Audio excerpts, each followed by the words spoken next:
If you're looking for some fun ways to explore your Husqvarna Viking Designer Epic 3, I invite you to try a few of the things I'm going to show you and stitch out some of your decorative stitches. Now, I've gone ahead and sewn together some of our Stitching Cosmos online course blocks, and I've layered them with some stabilizer, or otherwise I just have a whole stack of stabilizer that I'll be putting behind the blocks, so when they are being stitched, the stitches don't kind of wrinkle the fabric. And you're going to notice I'm going to be using 2 layers of a tearaway stabilizer that actually, when I do eventually tear it away, it is easily torn. And there are differences in tearaways, and since these are going to be decorative stitches that are delicate, there's times where you want to make sure that as you're tearing it away, you're not pulling or yanking on that stitch.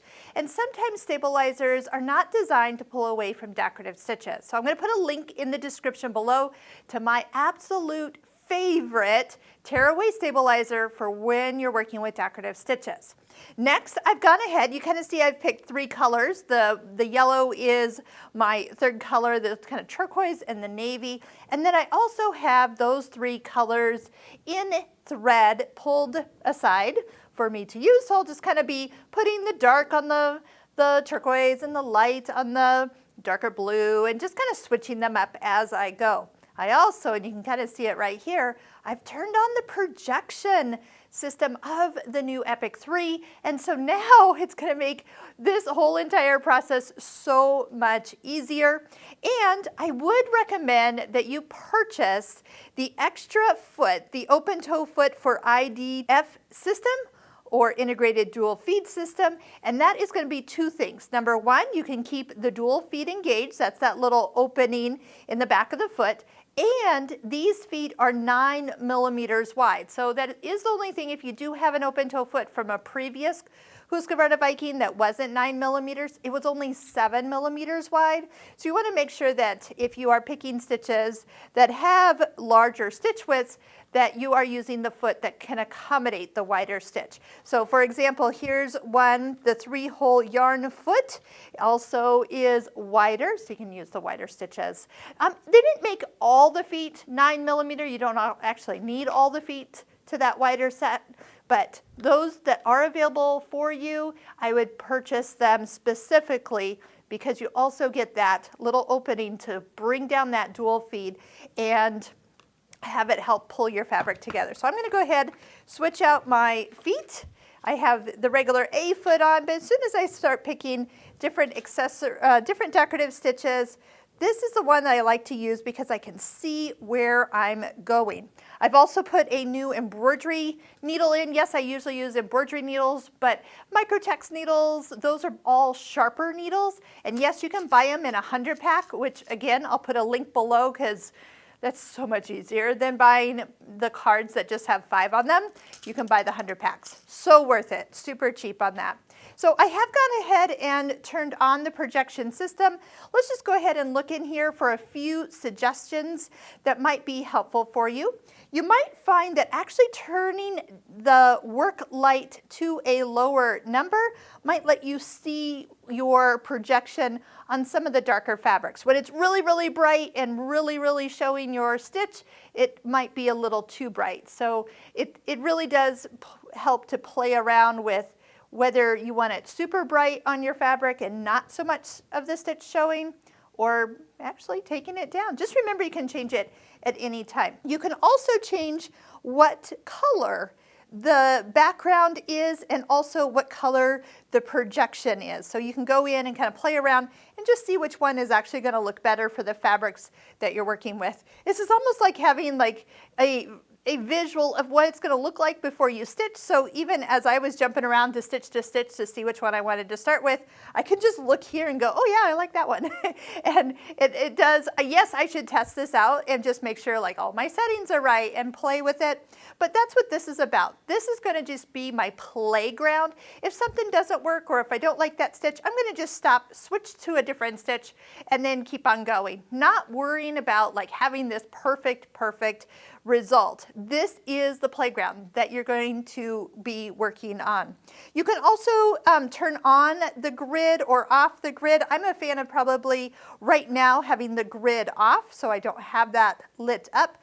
And then also in the stitch preview, what color do you want it to be shining down on your fabric? So if you touch the little bubble, you can have it shine down in a red color, which doesn't show here, a blue color. Not really, that's why I picked the white, because it really does give me something to look at. And of course, as I'm stitching with my open toe foot, that's really going to be a ton easier. So I'm going to just press OK, and we'll just leave everything. I can minimize this so I can get out of here and then be kind of working on just looking at my settings. Oh, I actually see this is 12 millimeters wide. So as I start to stitch, you'll see it actually kind of moving side by side. Actually, it is recommending my S foot because of this wider stitch. So I'm going to actually pick a different stitch just so I'm not getting too many things involved. But I do want to come back to that. That would be a fun one to actually stitch.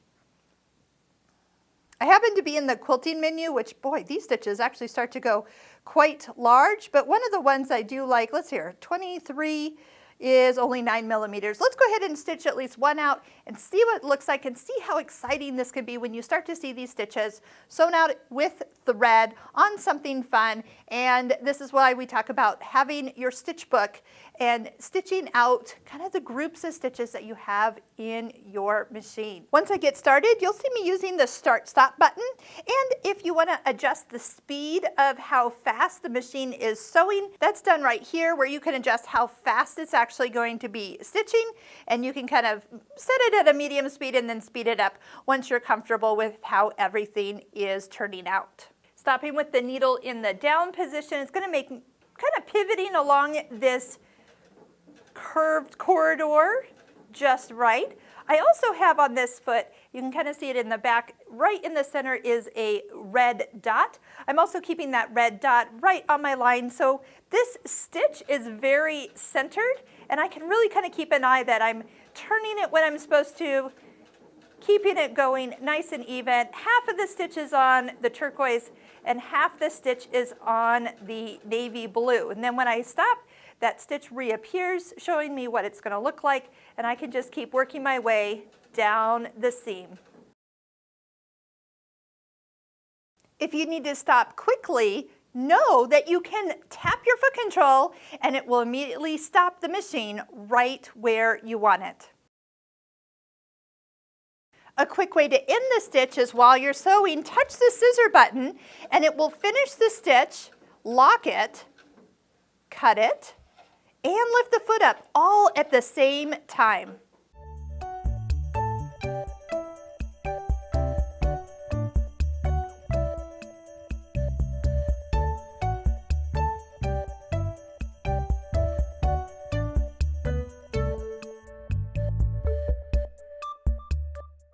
If this gets you excited about stitching out some decorative stitches, I hope you'll join me in our Husqvarna Viking Stitching Cosmos online course.